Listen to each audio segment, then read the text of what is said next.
Olá pessoal, eu sou o Cadu, está no ar o programa Um por Todos. No programa de hoje, vamos falar sobre uma doença que sofre não só o paciente, como toda a sua família. Hoje vamos falar sobre o Alzheimer. E o convidado de hoje é o médico, Dr. Antônio Giametti. Seja bem-vindo, doutor. Muito obrigado. O que é o Alzheimer, né? O Alzheimer é uma doença dentro da demência senil, quer dizer, todo mundo que viveu uma certa idade vai ter Alzheimer. Basta chegar até lá. O que nos preocupa é que o Alzheimer pode aparecer bem cedo, com 40, 45 anos, a pessoa já pode ter manifestações de Alzheimer. Temos já pessoas com essa idade com Alzheimer? Já tem esse tipo de incidência, sim. Com esse diagnóstico? Sim, é.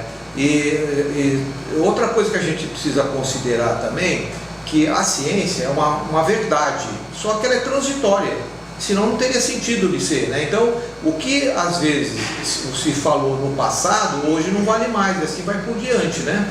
Então é importante que quando a pessoa for ter uma informação, ela procurar sempre entender que as universidades, né, são fontes mais seguras, porque tem muita balela no meio. Mas vamos voltar à doença em si. Como é que você diferencia, se você falou, se eu falei assim, que com 40 e poucos anos, tem muita gente ativa aí que pode estar com sinal de Alzheimer não percebendo. E pode ter também muita gente que tem pequenos esquecimentos e não ser significativamente um Alzheimer. Existe diagnóstico, uma regra, doutor?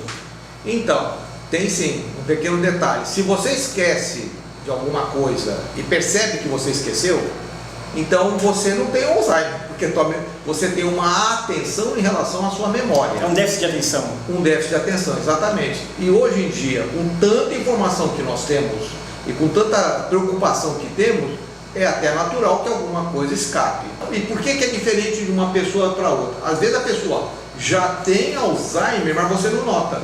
A pessoa exerce várias atividades ao mesmo tempo, né? Até a parte cultural da pessoa influencia. Como funciona isso, doutor? Isso mesmo, é. Porque, por exemplo, uma pessoa organizada e determinada, ela deixa poucas chances de ela perder as coisas. Então, se a pessoa tem um padrão de móvel na casa e ela deixa a chave, toda vez que ela chegar em casa, deixa a chave ali, você acha que ela vai esquecer a chave? Não vai esquecer. Mas ela pode ter Alzheimer já. Então, a pessoa culta, a pessoa que é interessada em leitura, em música, em dança, em teatro, em cinema. Outro fator também, que tem uma sociabilidade ampliada, isso daí ajuda o desenvolvimento do cérebro.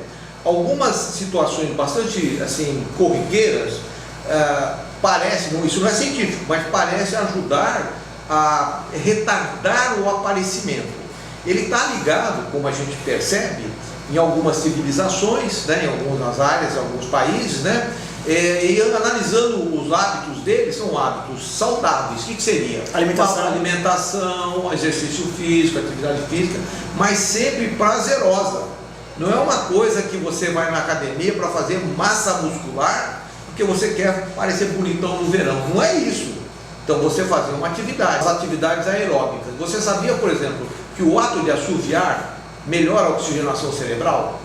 Né? Então, os exercícios aeróbicos que melhoram a oxigenação do nosso corpo, melhora o metabolismo, melhora, que é o combustível, né?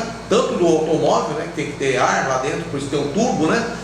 Como do nosso organismo também. Então, alimentação saudável, evitando gorduras indesejáveis, por exemplo. Hoje tem trabalhos já bem conceituados que os triglicéridos de cadeia média são importantes para prevenir o Alzheimer, porque parece que ele não depende da absorção, da digestão, melhor dizendo, para ser absorvido. E a gente precisa de gordura. O neurônio, ele é constituído de gordura também, né? Então essa gordura saudável, ela protege o aparecimento de qualquer tipo de lesão, seja periférica. Em relação ao... Existe algum diagnóstico que tem como comprovar realmente, você está com Alzheimer, começou com Alzheimer, e se o paciente, a família deve informar para ele, você começou com Alzheimer? Sim, existem centros especializados em quase todos os lugares em relação a isso daí, né? Eles são categorizados em 3 etapas. Aquele que você convive com a pessoa e não aparenta nada, aquele que já chama uma certa atenção, a pessoa se perde, por exemplo, e tem aquele que a pessoa não reconhece mais nada. não reconhece o filho, etc., causando... E o que é importante, os pesquisadores que abordam esse assunto, eles falam que a grande maioria chega no estágio 3. Aí fica mais difícil você puxar o freio de mão, diminuir a velocidade. Doutor, tem a parte, primeiro estágio, que é a parte do esquecimento, Isso. tem a parte cognitiva e tem a último estágio. A demência mesmo, Então, nessa parte já se nota, por exemplo, numa tomografia, o ar nas imagens, seja no raio-x de tórax, seja na ressonância, na tomografia, ele tem a cor preta. É ao contrário do que a pessoa pensa. Nossa, isso daqui está com pulmão preto porque fumou muito. Isso está tudo balela, né? Na verdade é o oxigênio, o ar, melhor dizendo, né? Ele é preto, ele não tem contraste. O osso, a carne, tudo não, é branco. O coração, por exemplo, ficou uma mancha branca. É comum ele pegar o raio-x. O que é essa mancha branca aqui, né? É o coração, graças a Deus, é o coração, né? Então, e na tomografia, a mesma coisa com o cérebro. Ele começa a ficar uma grande área preta e a couve-flor, né, que é o cérebro, ele começa a murchar. Então, histologicamente, quer dizer, visto ao microscópio, essas células neuronais, elas vão se transformando numa substância chamada amiloide, que não tem função neurológica. Então, o retardamento do aparecimento ou da morte celular, da chamada apoptose, né, a morte celular de qualquer lugar, chama-se apoptose, né? É a palavra que se dá para isso daí. Ajuda a manter a pessoa longe do Alzheimer, né?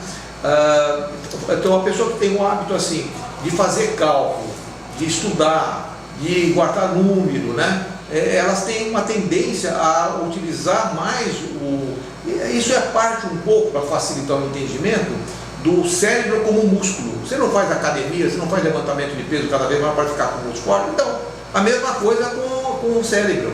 Se você se acostuma a fazer cálculo, você melhora isso daí. Então, a partir do momento que é diagnosticado o Alzheimer, qual o procedimento, como que a família deve tratar o ente querido que está com... A pior coisa que acontece nessa situação é que a família logo quer se descartar daquela pessoa. Enquanto você puder ter a pessoa em casa, porque se você tirar um idoso do lugar dele, da cama dele, do colchão, da coxa, atrapalha, ele já se desorienta. Isso já é o Alzheimer já adiantado já, né? Então, ficar mudando muito não é bom. Fica uma semana com o filho, o outro, isso não é legal, né? E o carinho, né? Aí todos nós vamos envelhecer. Então, eu vi um artigo muito interessante, um vídeo muito interessante de uma geriatra, que ela fala assim, que o que chamou a atenção dela, porque tem idosos que as pessoas têm vontade de cuidar, né? Eu conheço alguns aqui no tratamento da tuberculose, né?